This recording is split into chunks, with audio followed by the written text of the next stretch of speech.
ছাদৰ 5টা ছাদ হ'ব এইটো চাক এইটো হ'ল আপোনাৰ যিটো প্ৰিণ্টৰ বিম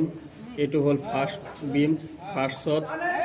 এইটো সেকেন্ড ফ্লোৰ এইটো থাৰ্ড এইটো ফোৰ্থ এইটো 5 আৰু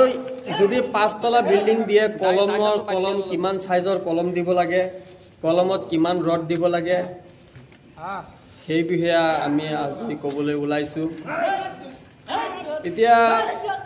আপোনালোকে মোবাইলৰ স্ক্ৰীনত চাব মোৰ হাতত যিখন ড্ৰয়িং আছে এইটো 9টা কলমৰ ড্ৰয়িং আমাৰ ইয়াত আপোনাৰ 9টা কলম আছে ইয়াত আপোনাৰ কলম কিটা C1 C2 C3 এনেকে C9 লৈকে আছে 9টা কলম আছে ইয়াত আপোনাৰ আছে C7 এইটো আপোনালোকে চাওক C7 ৰ কলমৰ সাইজ আছে 350 × 350 550 × 550 ইয়াৰ আপোনাৰ সাইজটো হ'ল আপোনাৰ ইঞ্চিত ক'বলৈ গ'লে 22 ইঞ্চি বাই 22 ইঞ্চি ইয়াত আপোনাৰ ৰড দিছে আপোনাৰ 12 পিস ৰড দিছে আপোনাৰ 25 ৰড 25 mm ৰড দিছে 12 পিস আৰু 8 mm আপোনাৰ ৰিং দিছে আৰু এইটো আপোনাৰ সাইজটো আছে 350 × 600 আমি যদি ইঞ্চিত ক'বলৈ যাওঁ তেতিয়াহ'লে 14 ইঞ্চি বাই আপোনাৰ 2 ফুট আৰু ইয়াত আপোনাৰ 12টা ৰড আছে আপোনাৰ 25 8 mm ৰিং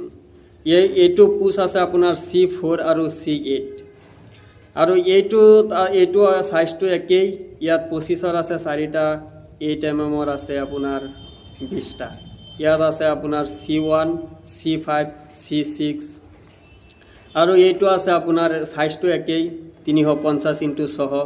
ইয়াত আপোনাৰ 12 পিস আছে 20 ৰড 8 mm ৰিং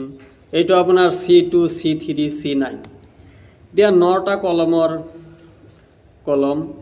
এতিয়া আপোনালোকে চাওক 5 তলা ফাউণ্ডেশ্যন দি যদি আপোনালোকে ঘৰ বনায় তেতিয়াহ'লে ৰড কিমান দিব লাগে এতিয়া 5 তলা ফাউণ্ডেশ্যনৰ আপোনালোকৰ তলৰ জালিটো কেনেকৈ দিব জালিটো কিমান দিব মই আগৰ